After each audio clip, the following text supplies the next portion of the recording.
मुनीर फारूक साहब हमें ज्वाइन कर चुके हैं, सीनियर तजगार सर, बहुत शुक्रिया आपके वक्त का। आप आज की जो पूरी सूरत हाल है इसको किस तरह से देख रहे हैं? कि इस वक्त मैं आपके नाजरीन को ये बता रहा हूँ कि इस वक्त जो सबसे बड़ी खबर है वो ये कि भारतीय ब्रिगेड हेडक्वार्टर केजी टॉप को तबाह कर दिया गया है।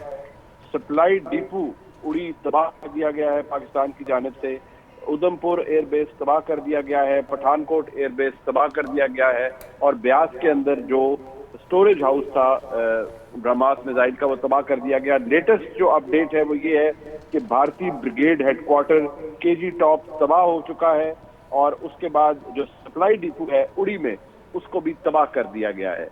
पाकिस्तान की जो फौज और पाकिस्तान की गवर्नमेंट की जानिब से इस वक्त जो पाकिस्तान की सिक्योरिटी डॉक्ट्रिन है वो बड़ी सिंपल है कि पाकिस्तान ये इस वक्त बदला ले रहा है, टारगेटेड रिटेलिएशन कर रहा है, लेकिन अगर इसके जवाब में भारत की तरफ से कुछ किया जाता है तो इसके बाद पाकिस्तान भारत के हाई वैल्यू मिलिट्री और इकोनॉमिक टारगेट्स को टारगेट करेगा। और पाकिस्तान के आर्मी चीफ की बड़ी क्लियर इंस्ट्रक्शंस हैं कि जहां जहां से पाकिस्तान के अवाम पर भारत ने ये मिसाइल दागे थे उन तमाम जगहों को तबाह कर दिया जाए, उन तमाम जगहों को टारगेट किया जाए। तो पाकिस्तान ने ये कार्रवाई शुरू कर रखी है और अब इस वक्त जो अपडेट है वो ये है कि भारतीय ब्रिगेड हेडक्वार्टर केजी टॉप तबाह हो चुका है और सप्लाई डिपो उड़ी भी तबाह हो चुका है। लिहाजा दो एयरफील्ड्स और उनकी जो सप्लाई डिपो हैं दो वो और एक ब्रिगेड हेडक्वार्टर अब तक पाकिस्तान उसको कामयाबी से अल्हम्दुलिल्लाह निशाना बना चुका है। मुनीब साहब, आपसे जानना चाहूँगी, आपको क्या लगता है कि इतने से क्या होश ठिकाने आ जाएंगे? जो बार बार जारियत का मुजाहरा पिछले 2-3 दिन से हमने देखा रात के अंधेरे में किया जा रहा था।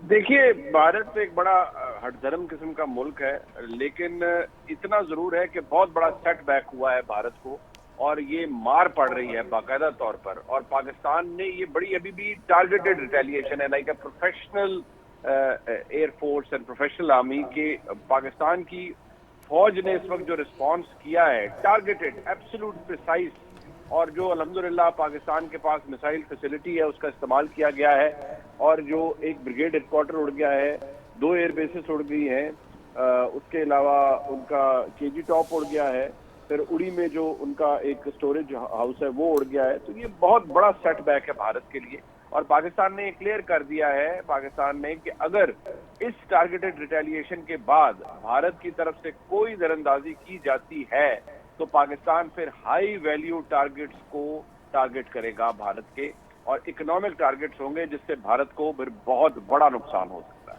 सर, हमने देखा इतना जासूसी का शौक है उनको। पहले तो ये बात नहीं है कि इन्हीं दिनों में सिर्फ जासूसी ड्रोन्स आए हैं, इससे पहले भी हमने देखा कि वो आते ही रहते हैं मुख्तलिफ इलाकों में, लेकिन अभी तो खैर हद ही हो गई और वो 100 की तादाद में जो है वो उनके जासूसी ड्रोन्स जो हैं वो यहाँ पे आए हैं। पता नहीं वो चेक क्या करना चाह रहे थे। ऐसा खबर आपको दे रहे हैं जी कि पाकिस्तान की तरफ से हिंदुस्तान में एक साइबर अटैक किया गया है जिसमें पाकिस्तान की तरफ से ये हुआ है कि हिंदुस्तान में 70% बिजली के ग्रिड्स को नाकारा कर दिया गया है।